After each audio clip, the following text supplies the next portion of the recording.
0.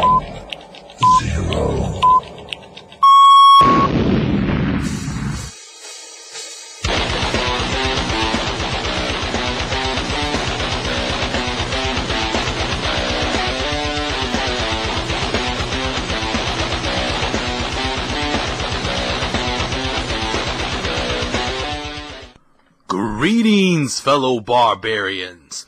It is I, Alan Odinson, and this is the Barbarian Lounge podcast. Well, thank everybody for joining me today.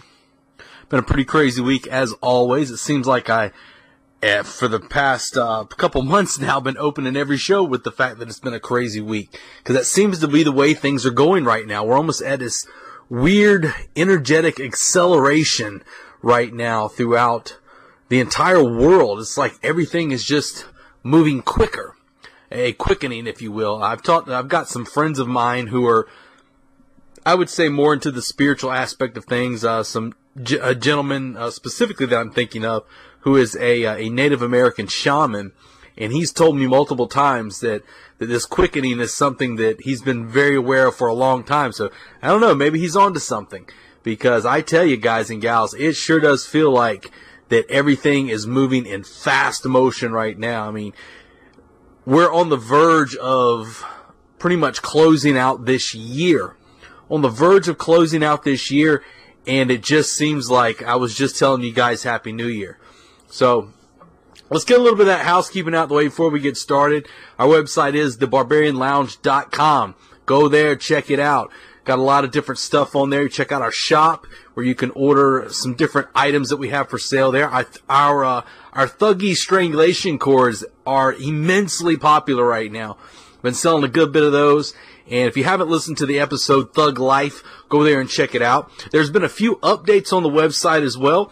If you go to our interview section, you can find several new interviews added there, from some of our past shows, just in case you missed them. One specifically, one of my favorite interviews thus far is the two-parter with Ed Calderon of Ed's Manifesto. That is a definite learning experience. I urge you to listen to that show, not once, not twice, but go ahead and give it 3 listens and bring a notebook with you. Learn some interesting stuff on there. A lot of stuff that I wasn't aware of, even as it relates to what's going on in Mexico. Ed is a very interesting cat. I've had the luck of meeting him in person and hanging out a little bit, and he is an interesting guy. So check it out. That interview is listed under, if you go to our archive section, you'll see interviews. Just click on that, and it'll bring up all the different interviews we've had. We've got interviews on there with Augustus Invictus, Michael Cushman, the Southern Nationalist author. Very good interview there. Brian Wilton, one of my good buddies, Brian Wilton, on there about Asatru. Steve McNallen, the godfather of Asatru, almost in a way. That's kind of how I look at him. He wouldn't accept that title, I'm sure. But my good buddy Hannibal Kane, he's got some really amazing interviews on there. So go check that out. Also, I've updated the archives to include our last, I believe it was episode 50 through 60. 50 through 59, whatever. I've got those listed up there as well. So if you missed those and you can't seem to find them, because sometimes things tend to disappear from iTunes. I don't know exactly why that happens. But either way, you'll be able to find it right there on thebarbarianlounge.com. I also urge you, while you're there at thebarbarianlounge.com, to check out our donate button. When you click on that button, you'll have 2 different options to help support the show. One of which is a one-time PayPal donation, where you can just click that and donate whatever amount you wish. Maybe you want to buy me a cup of coffee. That would be nice. I like my coffee. And I tell you, I always tell people, man, a lot of my tough guy buddies, they're like, you know what? Yeah, I like my coffee black and just as like a tar color. I don't drink black coffee because I love myself, okay? I drink those nice, 10-word drinks, okay? That's my coffee. Yeah, give me all the flavor, give me all the toppings, give me all the good stuff. That's the way I like my coffee. So, and those tend to be expensive. So a nice little PayPal donation would be wonderful for just helping me get a nice cup of coffee to come in here jacked up on caffeine for you guys.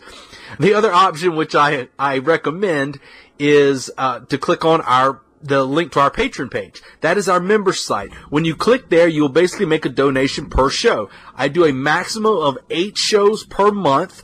So if you do the minimum amount, which is $1, that comes up to $8 a month to support the show. It's a fine way to support this broadcast while you also get some perks and benefits. One of those benefits is that you will get all of our 4 regular shows that are released to everyone on iTunes and all the other platforms and on this website and everything. You will get all 4 of those early, ahead of everybody else. Sometimes it's a couple days, sometimes it's a couple of weeks. It just kind of depends on how quickly I get them up there. Needless to say, my Patreon members always get the things first. Anything that comes out, they get it first, they get it early, they get a heads up on everything. Because those are the people who are willing to put a little skin in the game, so I am willing to give them more attention, plain and simple.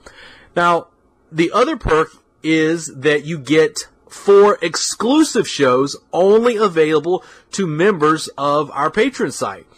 Those shows will never be uploaded anywhere else. I think right now we're almost at show number 40. So we've got like 40 exclusive shows available on that member site on Patreon. So, you know, if you want to hear some of the stuff that I don't like to put out over the open airwaves, that I want only for my members, that's a good place to check it out. Sometimes I do stuff that's educational, sometimes I get a little controversial, sometimes I have a little fun. But it's an open forum, allows me to pretty much say what I want to say when I say it, when I want to say it. So go there, check that out. Nice little, those little donations, they help. Every little bit helps.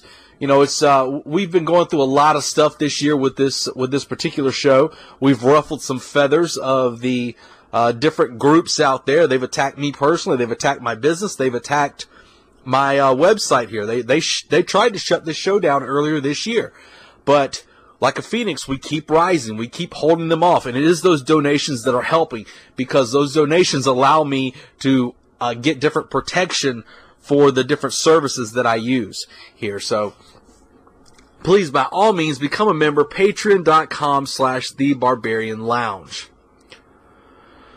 Also, I also urge you to check out our sponsors, OdinsonArchery.com, traditional bows made from non-traditional materials. You can get all of your archery gear there. There's so much archery stuff, it would take me an entire show to go through everything that's listed there. But whatever your archery flavor may be, it is there. It's all about the traditional style of archery. Got horse bows, Native American style bows, Asian style bows, repeating crossbows, arrows, medieval arrows, you name it, it's there. Check it out, OdinsonArchery.com. Also, check out our buddy, my buddy Ben at MitoCon, mito-conusa.com. I'll read my little liner here in my commercial voice. MitoCon, with a proper diet, supports the cell's fastest, most effective absorption of natural nutrients in each 250 milliliter bottle, and sustains the body's mitochondrial generation of usable energy, key to producing ATP, the energy-rich fuel the body needs to achieve peak athletic strength, performance, endurance, and recovery. MitoConUSA.com. My buddy Ben is, they're going through some shit right now, because, I don't know if you know this, but MitoCon is actually based out of Texas. So needless to say, things are pretty rough for them right now. I don't think he's around the Houston area, but I know they got hit a little hard there. So I've been kind of in a little bit of contact with him, with some of the product that they're putting out, but they definitely need your support right now, so check them out, mito-conusa.com. When you go there, tell them Alan Odinson sent you, and Ben will hook you up. A lot of people think MitoCon's an energy drink, but I'm going to tell you, I don't know the ins and outs of everything, but it is definitely not an energy drink. If anything, it's a energy-sustaining drink. It is. It lets the body's natural energy kind of kick in. There's no crash. There's none of that shit. Mostly what I use it for is recovery. Recovery is a big deal for me. I recently, last week, turned 38 years, and I am, needless to say, my body does not recuperate as fast as it normally was. This back injury that I've been talking about, in my younger days, it'd be gone by now, but here I sit with it still twinging a little bit. I can still do my thing, but it's not fully healed, and it's just one of those things that takes a little while. Drinks like MitoCon help me to get that taken care of.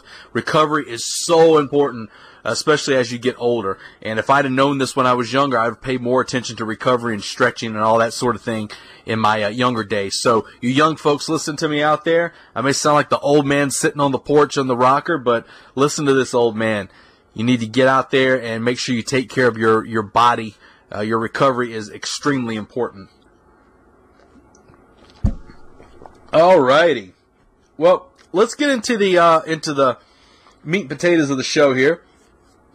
A lot of stuff going on. Throughout the kind of the state of the week. There's right now, I think the big thing that's on the minds of everyone out there right now is what's going on out there in Texas, around the Houston area with the Hurricane Harvey. I talked a little bit about Harvey before it hit on the last episode, and I think it's important to talk about what we see now.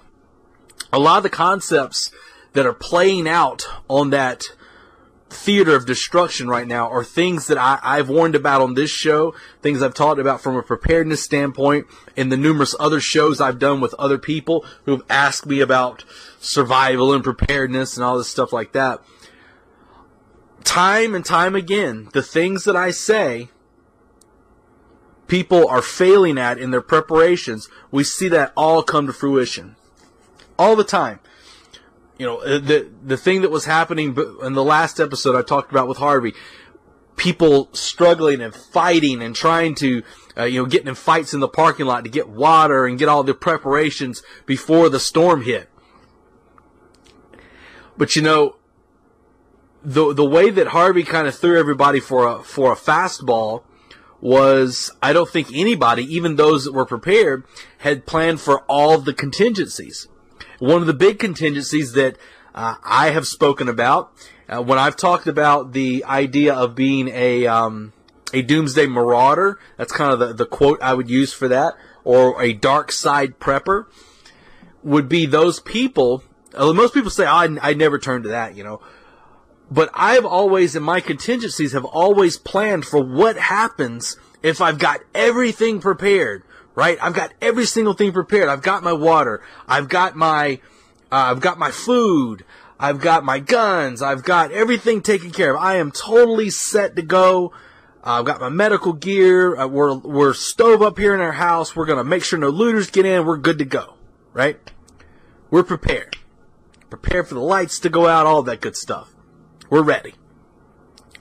What happens if you have to abandon your preps? What happens if you have to abandon your preps? And this can happen in numerous ways. In the issue with Harvey, people weren't necessarily, I don't know if you could say they were having to abandon their preps, but for many of them, their preps were destroyed. I mean, water up, almost 5 foot. Destroying homes flooded, the floors. I mean, I saw people being evacuated from their homes via jet ski. So think about that. Think about where you're sitting or think about your house, if you're sitting in your house or whatever. Think about somebody riding through the door on a jet ski to save you. That's how high the water was. And not a lot of these places were sitting on the ground either. It's crazy. Absolutely crazy. But that's a classic situation where all the shit that you may have, there may come a time where you can't use it. You have to leave. Let's say that these people had, they realized they were going to have to leave, and they've got all this shit, but then they go, well, how are we going to get it out of here? How are we going to transport it? One of the big parts of prepping that a lot of people don't think of is actually having to basically exfiltrate your location. A plan for extraction, I guess. A lot of people plan on having their preps, getting them all set up, everything's set good, we're good to go, and that's it. We're good. I'm here at my house, everything's taken care of, nobody's going to rob me. I've got the place defended, it's locked up, we got water, we got fire, we got a generator, whatever it may be. Nobody plans for the fact of what are you going to do if you lose all your shit. And this played out horrifically. there in Texas. It's playing out right now. A massive humanitarian crisis where people, even if they were prepared, were not ready for what was coming. See, preparedness is not just about buying shit. It's not just about having plenty of water, having food, having plenty of gasoline, having protection, all these things like that. That's not, that is a piece of the puzzle. The other puzzle is having the skills necessary to acquire these things should something happen. Also, it's having a plan for what to do if you run into a situation where you're losing your preps. And while there were people who didn't have things, which at this point, I talked about it at length on the last show, that's something we might as well just get used to seeing every single time. Everybody acts like they get completely shocked every time a natural disaster comes in. While those people that's a reality that's always going to happen. I hope that through this incident that maybe people start to realize now that even if you are prepared, you have to also be ready. You have to be ready and have a plan in place. What are you going to do if? Can you acquire more supplies if something happens? Do you have a place to go? People talk about bug out till they're blue in the face, but I don't think most people even understand what a bug out plan is. Most people think they just grab a bag and they're going to run in the woods and live for the rest of their life. That's not what a bug out bag is for. I've said it till I'm blue in the face, and I'll say it again. Bug out bags are designed to get you from point A to point B. It's not the last bag you'll ever need in your life. You're not going to live out in the wild like Denzel Washington in the Book of Eli or some shit like that. It's not going to be like The Road. That's not what a bug out bag is for. Bug out bag is to get you from your home to a set location that you already have in mind. Maybe one location, maybe multiple locations. At location number 2, you will already have supplies set up. So even if you do lose your preps, guess what? Surprise, surprise, you had some caches set up. I've talked about setting up caches along your travel route. Right now, I mean, we're seeing these things play out over and over and over again. And this isn't just something that I'm Mr. Super Prepper and I just automatically knew this because, I've got a crystal ball and I know how it's going to play out. This is a recurring theme that has happened over and over again. People being prepared but not being ready for what's coming. Right now, we're seeing these ramifications all throughout the United States right now. Especially in the South, because while I'm over here on the East Coast, and I'm like, whew, man, I'm glad that didn't hit here. We've already had a couple floods through here. There's still people recovering from 2 years ago from the hurricane that came through down towards the coastline. But I'm over here on the East Coast, and the oil pipelines that were cut off. That's where a lot of our oil and our gas is coming from. So we're already seeing the possibility of gas shortage. Here in my little small town, our gas over the last week has risen, I think this morning it had risen 49 cents in a week. I paid $2.49 this morning.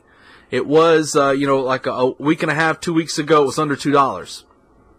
And it's going to keep going up. Yesterday it was $2.44, and this morning it was up 5 cents to $2.49. And it's going to keep rising. And we could see the possibility of a gas shortage until those pipelines come back online. How many people are ready for that? How many people have gas? How many people have gas stored? How many people know how to store gas? Do they have contingencies if they can't drive their car?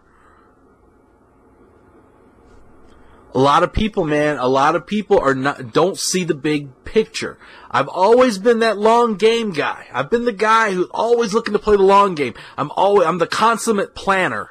Sometimes it's a detriment to be the consummate planner, because I overthink things sometimes. But once I actually sit down and get my thoughts in order and really look at the long game of how things could play out, and I always look at them worse than they actually are. But if I can be prepared for the worst thing that could possibly happen in my own mind, then I should be able to handle most things that come my way. But time and time again, we see the same thing playing out. You know, this hurricane has really showed a lot, I think. It's shown humanity and the inhumanity at the same time. One of the things that I noticed yesterday was the article had come out that Donald Trump was going to donate $1 million of his own money, personal finances, towards relief efforts there. You know, and you see that and you're just like, fuck yeah, you know, good job, man. You know, you're doing, I mean, what other president would do such a thing? You know, that didn't happen when we got flooded down here.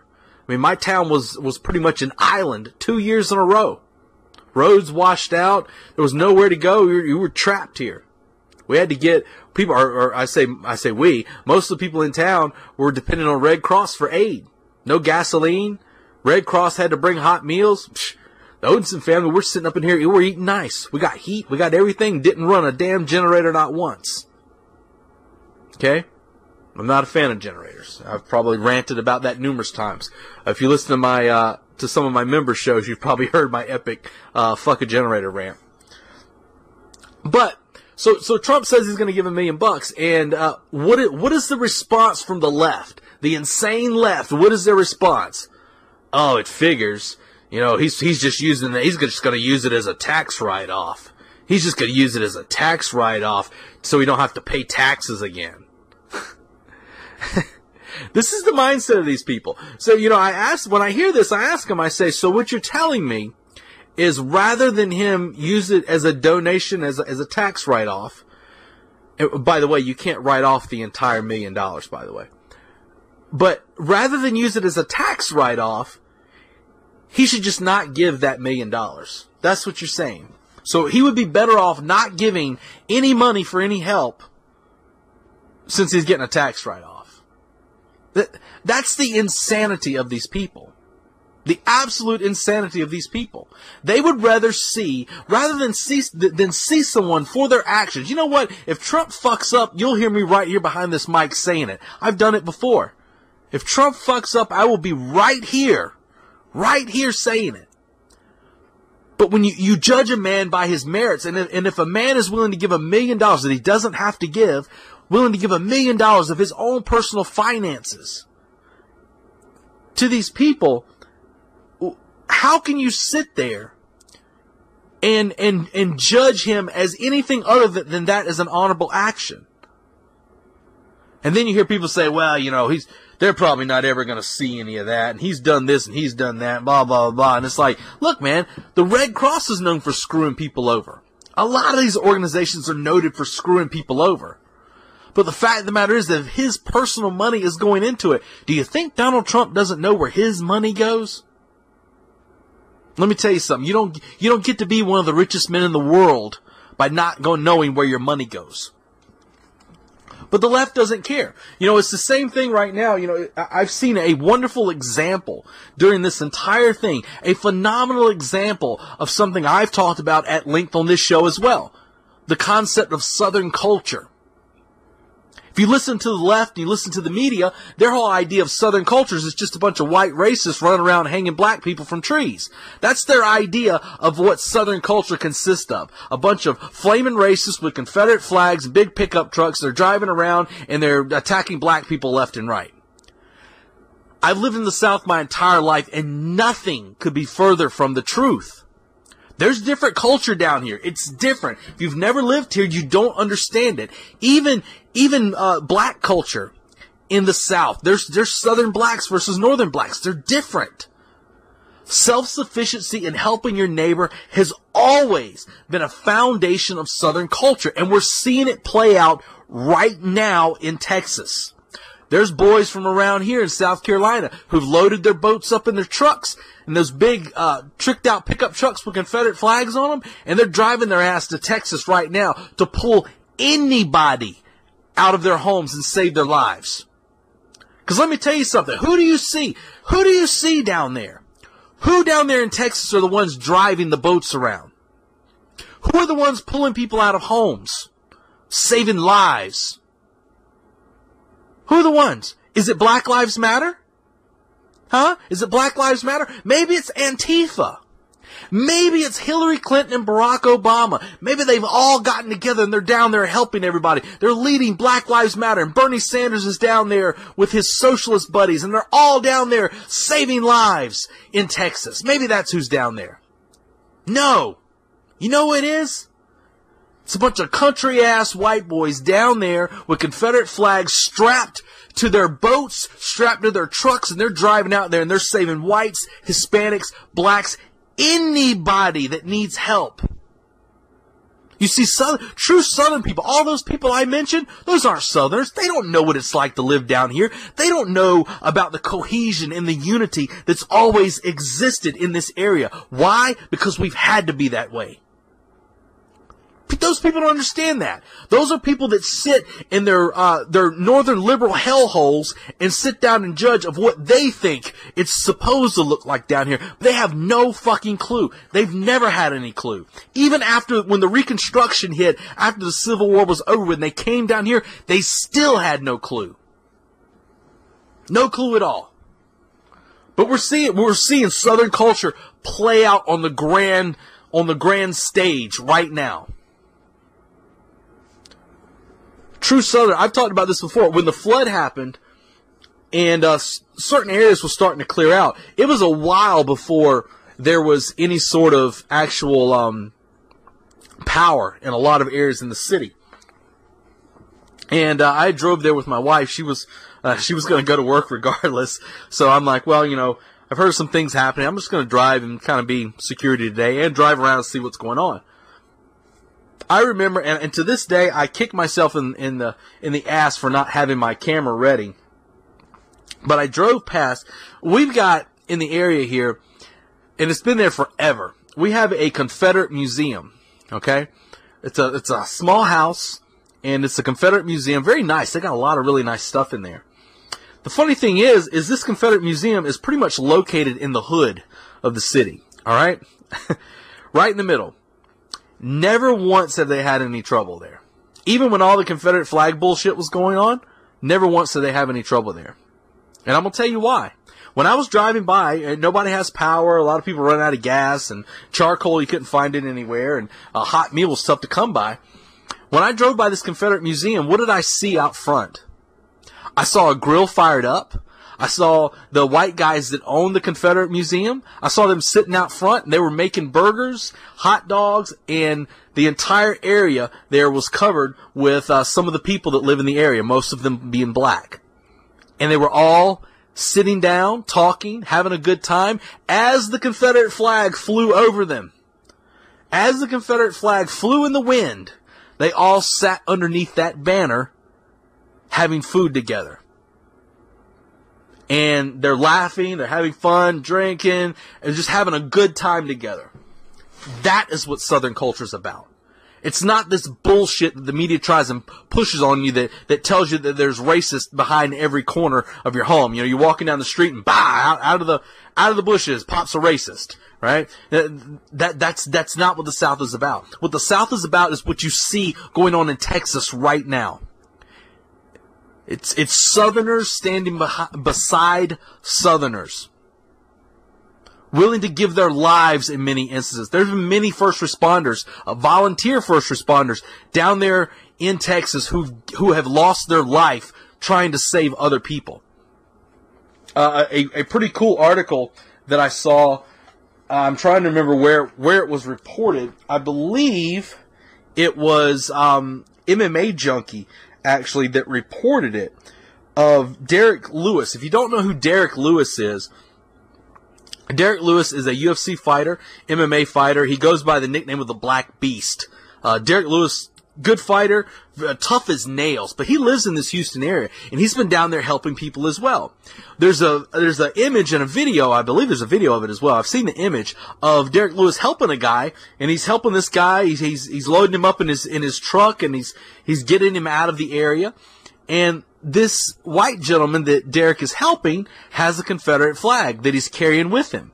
He didn't want to leave it. Apparently it was some sort of family heirloom, which that's not something that's uncommon for families who have fought in the war. basically to have these heirlooms and stuff passed down. Either way, it was important to him, and he wanted to take it with him. So he's coming out, and he's walking out with the flag in his hand, and Lewis sees him carrying it as he's walking out. And, the guy immediately realizes, like, oh, man, this might be taken the wrong way. So he tells Lewis, he's like, look, you know what, I'm really sorry about this. And Derek Lewis looks at him, and this is what he says. I'm not going to read this quote just yet, but Derek Lewis is like, dude, it's no problem, really. It's no problem at all. And the guy's like, look, man, I feel really bad about this. I want to carry it with me. I'll sit in the back of your truck. I don't even want to put it in your truck. And Derek Lewis is like, man, get the fuck out of here. Get in my truck. Come on, let's go. Let's get out of here. And Derek took that family out of there. And in his interview with MMA Junkie, Lewis described how he saved a man who was carrying a Confederate flag. And this is Lewis's response. I don't care about that. I live in Texas. It ain't nothing new. I've been living in the South all my life, and it ain't nothing I hadn't seen before or discussed about. I don't care about that type of stuff. I just wanted to help him. That's what I'm talking about. See, until these carpetbaggers from up north come down and started pushing their liberal bullshit here in places like South Carolina, in the South in general. I mainly saw it here in South Carolina just personally, but all throughout the South, they push this bullshit about how, all these different ethnicities are offended by seeing these symbols of the South and everything. Man, people have lived here their entire lives. They know what it's like here. You hardly ever see people that have actually lived here out protesting this shit. It's usually people from up north. Half the people that came down to protest and cause a big ruckus about the Confederate flag coming down at the South Carolina State House, they weren't from around here. They're from up north. The girl that got arrested for climbing up the pole, she's from up north. That's the way it goes down. That's why I've always called it a form of Reconstruction. Because it's not Southerners seeing any reason for anything to be fixed or changed around here. It's people coming down here, carpetbaggers from up north, coming down here and peddling their bullshit here. Derek Lewis, he sees a man in need, Confederate flag or not, he doesn't give a shit. He's saving a life. That's the mentality. You won't see Derek Lewis walking around screaming Black Lives Matter. You won't see him out there playing the victim card. Because he's moved past that. Very few black Southerners even play that card. You won't hear that whole victim card. Most of those people who grew up here, most of them, you don't hear those words come out of their mouth. They're self-sufficient. They want to help take care of their families. They want to take care of other people. They smile. They hold the door for everybody. I mean, it's no big deal. This whole thing has always been pushed to the top of racism is spreading all over the countryside right now, and Nazis are everywhere, and all this other bullshit. All this has been spread due to a misunderstanding of differences in culture. Southern culture is a thing. And you are seeing it play out right now. Another thing that we're starting to see play out right now with the whole hurricane issue is the supply chains. Supply chains have been interrupted. I talked briefly about the whole thing with the with the issue with the gasoline. And that may be a bit of a long-term issue that we're going to have to be mindful of. I urge you, if you're listening to this show and you have the ability to store up some gas, I would do it. If your car's running a little low, fill your tank up. Now's a better time than later. I've already heard that North Carolina governor is already talking about possibly declaring a state of emergency there in North Carolina. So we've got to be mindful of these things. Remember, there's a difference in being prepared and being ready. I know many prepared people, but very few of them are ready. Very few of them have seen the contingencies, seen how this game could possibly play out. It's important. It doesn't cost anything for you to be ready. Okay? Ready is all about the planning stage, where the money and preparedness is the actual prepping portion. Buying this and buying that, and that doesn't have to cost you an arm and a leg either. I did a member show specifically on the ways that you can affordably prep. Because let me tell you, I'm no I'm no Donald Trump here, okay? I don't make a living off podcasting or anything like that, like some other guys out there. With me, it's always been about the affordable options for preparedness. And so many people think in order to be a prepper or somebody that has things that can take care of the family, that you have to spend all this money. It's bullshit. There's numerous shows you can find with me on YouTube where I've talked about some of this stuff as well. But I went way more in depth on it with my members only broadcast there. So become a member. Costs you $1 per episode, $8 a month, and you help support the show in the process while getting vital information. The other thing I want to talk about here, too, is, let's see, a couple different things here. This is something that just kind of just popped up today that I'm sure it's been kind of building up, but it really became big news today with the whole Donald Trump looking to basically eliminate the DACA, the Deferred Action for Childhood Arrivals, or the Dreamers, right? The whole Dreamer Act, all stuff like that. Donald Trump is talking about getting rid of that. And to no shock at all, everyone is completely and utterly beside themselves with rage. Because they're upset that illegal immigrants are now going to be removed from the country. I know they like to change words and, they say, and undocumented. These people are undocumented. Well, in order to be documented, you have to follow the law. So if you're undocumented, then that means you are illegal. So it is against it. What they are doing is technically against the law. So basically how this whole thing is working is you've got, people that have come over here as children, or basically they were accepted here as, school students and whatnot, and then they get like a work permit they can renew every 2 years. I don't know the entire ins and outs of the whole thing, but the fact of the matter is that a lot of these people have been here for a long time, enjoying the benefits, reaping the rewards of the system, taking advantage of it in many instances, never going through the trouble of becoming an actual citizen, while we're paying for them to live here. What does it say? Right now, I think the Dreamers, they said there's about 800,000 illegals that have come here under the Dreamers Act, or they're here. And this is just another way that, the whole issue with deportation. Everybody's freaking out. Everybody's freaking out about the fact that Trump's going to actually do what should have been done a long time ago. And I know that may be controversial for a lot of people, but here's my thing. If you want to become a citizen here, fucking become a citizen here. Oh, well, Mexico's a war zone. Well, it sounds like they actually need some people there who could actually maybe do something to clean up their fucking country rather than running away from it. It's the same thing I've said about Syrian refugees. The same thing. Oh, it's a war zone here. And most of the people coming here, men, middle-aged, fighting-age men. How about you take your ass and fight for your land? Oh, we'll get slaughtered. Well, at least you died for something, rather than coming here and being a leech. Because that's, at the end of the day, that's what a lot of these people are doing. And I know people say, oh, well, they're working here and they got jobs, all this stuff like that, and they're just doing things that Americans won't do. Are you sure about that? How will we ever know? How will we ever know? I know plenty of unemployed actual Americans here. People that are unemployed that can't get work because they're not willing to work for such small wage.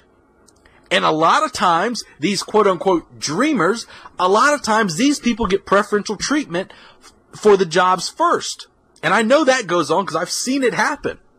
I've seen it happen. When I used to work for security firms, some of the hiring process, I've seen these people get preferential treatment. Not by my doing, but by the company saying, look, let's look at this guy. And I'm like, well, he doesn't have any experience.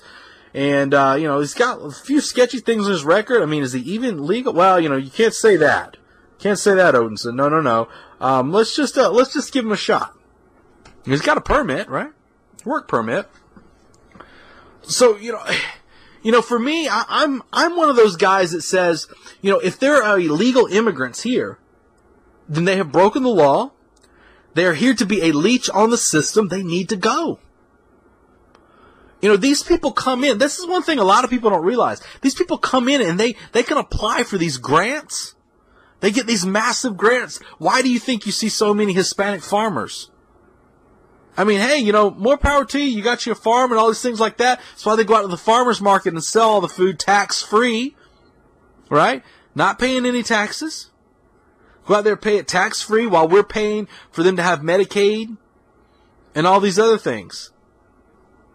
Oh, well, you know, they do pay taxes. Bull fucking shit. They may pay a small portion, but when it comes to what they're actually bringing in, no. A lot of these people don't even do that much.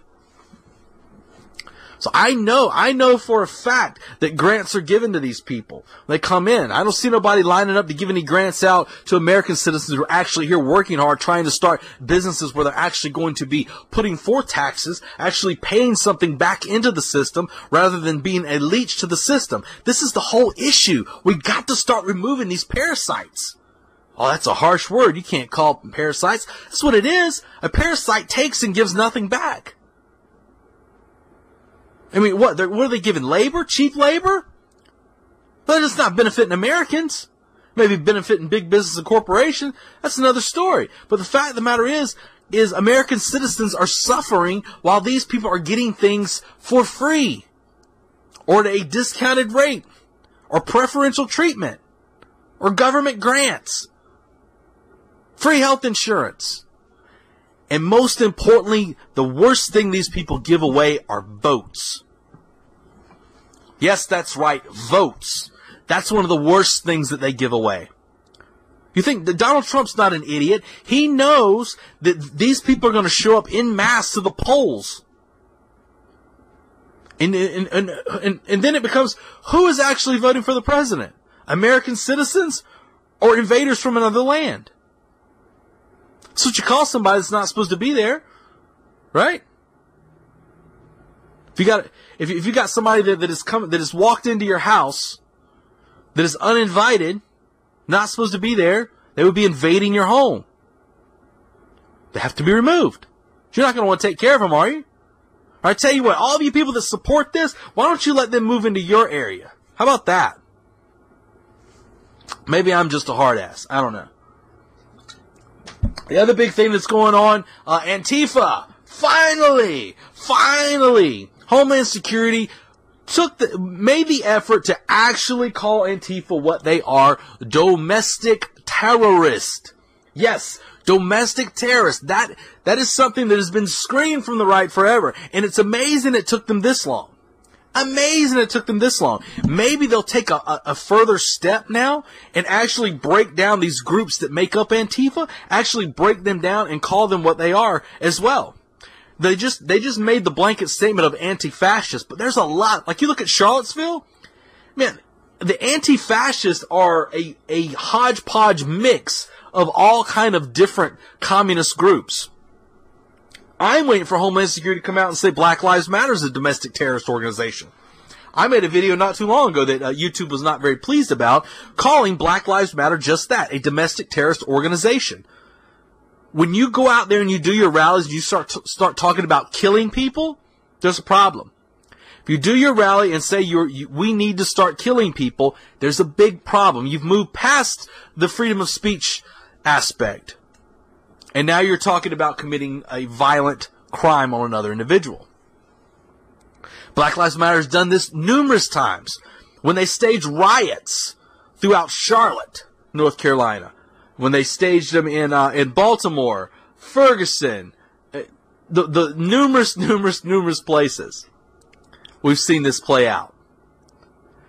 Black Lives Matter, when they assassinated those cops, where was that at? I don't remember if it was in Texas. Might have been in like New Orleans area. Killed 5 cops.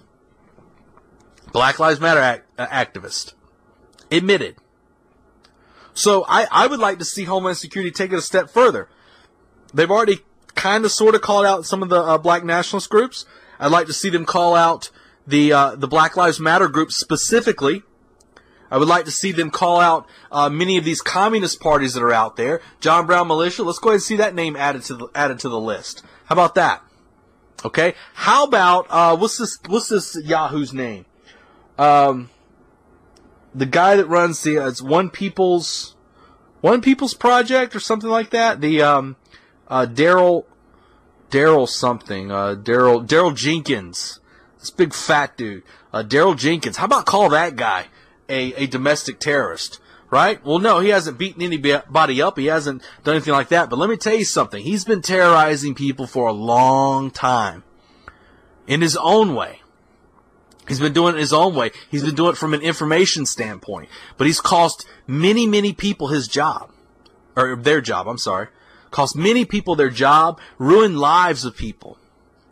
And he's almost kind of like, there's a lot of people like him out there that are almost like facilitators. While they're like, look, man, we're not doing anything. We're just out here getting pictures of people's license plates and get their information. We just post it. We don't tell anybody to do anything.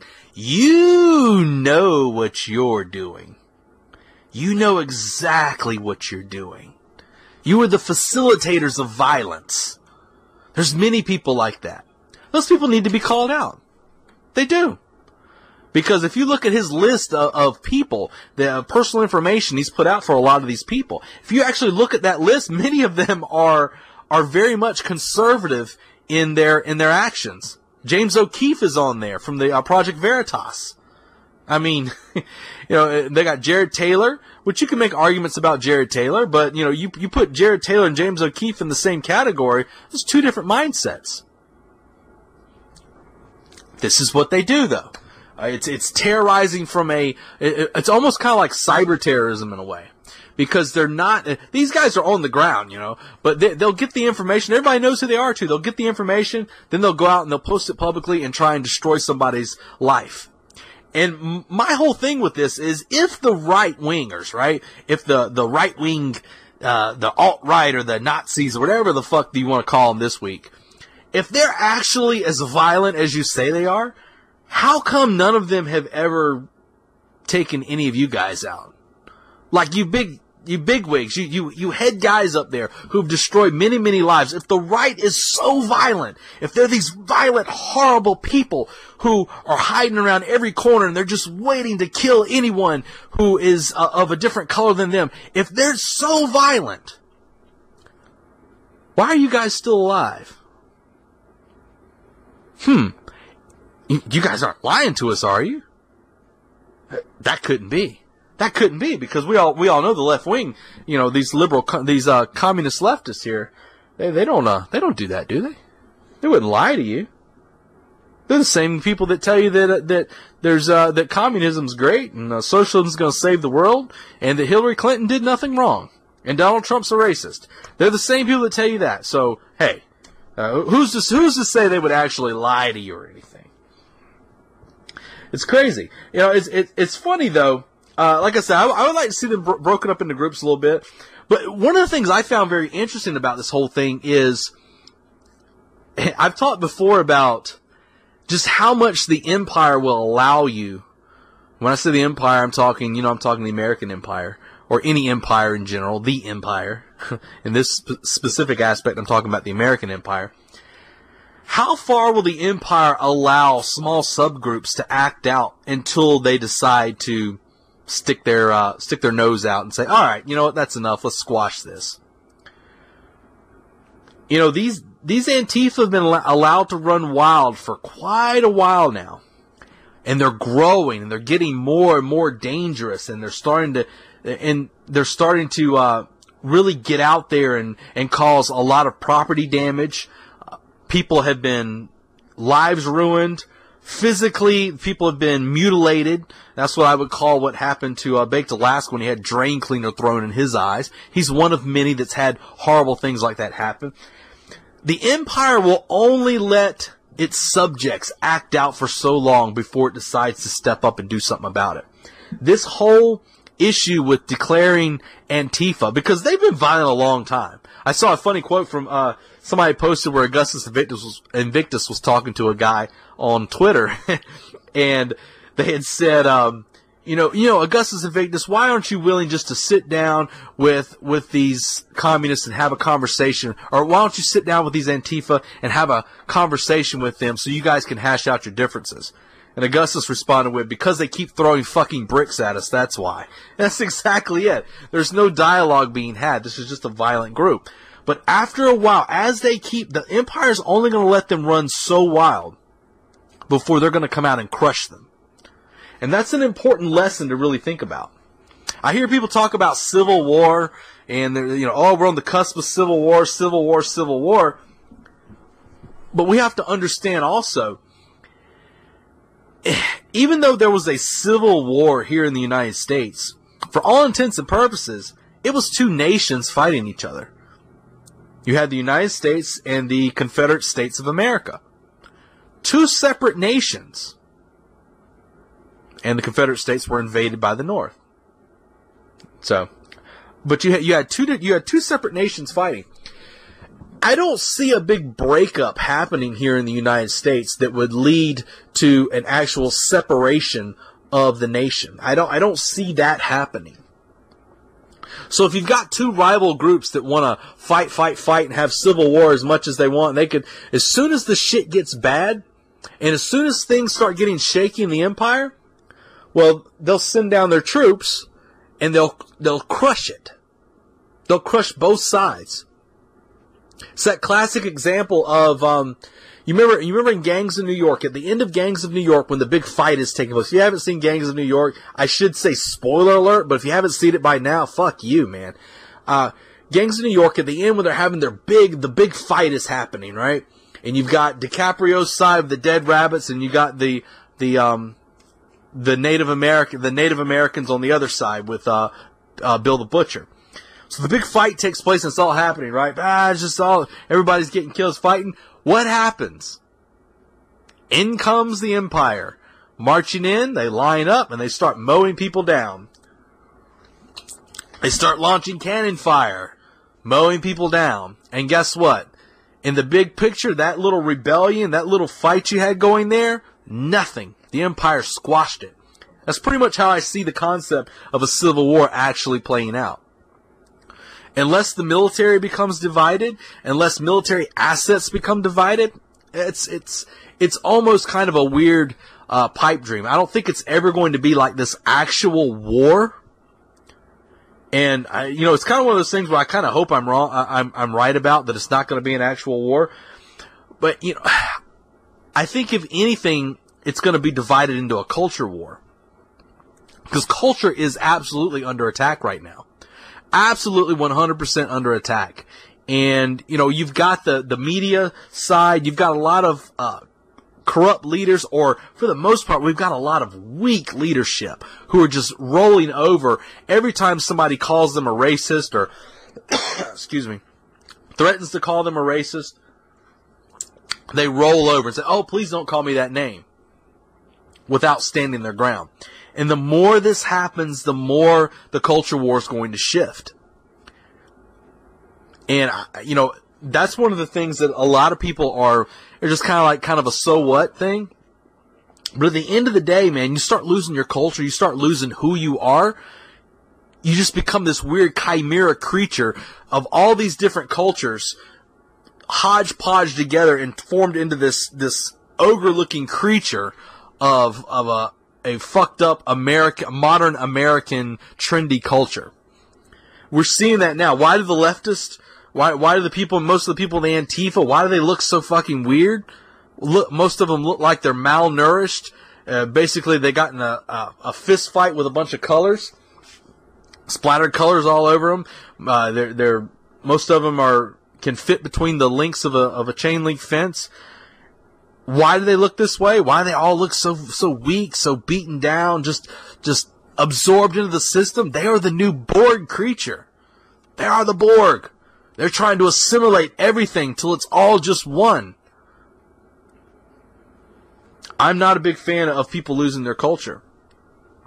I'm just not. Because once culture gets stripped away, there's plenty of things waiting in the wings that will gladly insert themselves into the new form of culture that they want you to have. And that is where it gets very, very, very dangerous. That's where you get these psychosis movements that come up. That's where you get the rise of things like Mao, the rise of Stalin, And it's all this whole gigantic cult mentality. I've never been a fan of cults.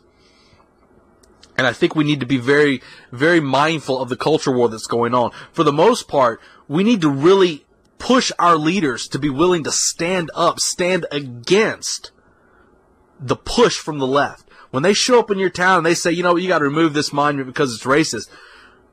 We need leaders in power that are like, you know what? Fuck you. That thing's been here longer than you've been alive. I say, you know what? You tell these guys when they show up, you say, all right, I want you to tell me 10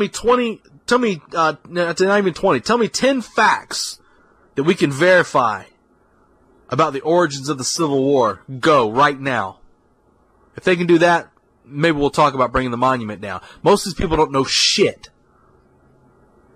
And their only weapon is a word. Right?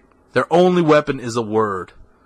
And it's a shame that people are losing their minds, losing their spirits, just out of the sake of being called a word.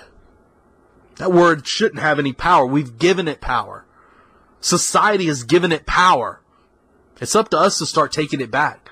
Tell these people, no, we will not take another step back. Call me names all you want to. Attack, attack, attack, attack. Got to stand strong. But mostly we need leaders that are willing to do that as well. Most of our leadership is weak. All they care about is keeping their job. That's the problem. How it gets sorted. I've got theories and possibilities. Maybe I'll go into that on the members only show. So we'll see. But overall, guys, I'm going to wrap it up here. It's been pretty good talk. And maybe I'll go into some more little aspects of some of this stuff on the members only show. We'll see how it plays out. Also, real quick before I log off here, YouTube's back at it again with their whole censorship process. They're trying new forms of censorship. They've already tried demonetization, and they demonetized all of my videos a while back. But that's okay. I never made any money off YouTube anyway. But it's funny, they're like, you know what, we're not gonna ban people, but we're not gonna block people, their content from being shown. What we're gonna do is we're gonna have it shown in a limited fashion. Meaning you can find it, but it's gonna be really, really, really hard. And when you do find it, it's only gonna be shown in a limited capacity. And YouTube says they want to do this because this allows them to actually have freedom of speech, but only a limited way for that speech to be shown. A lot of people like to use this word freedom of speech, but I swear I don't think they really know what it means.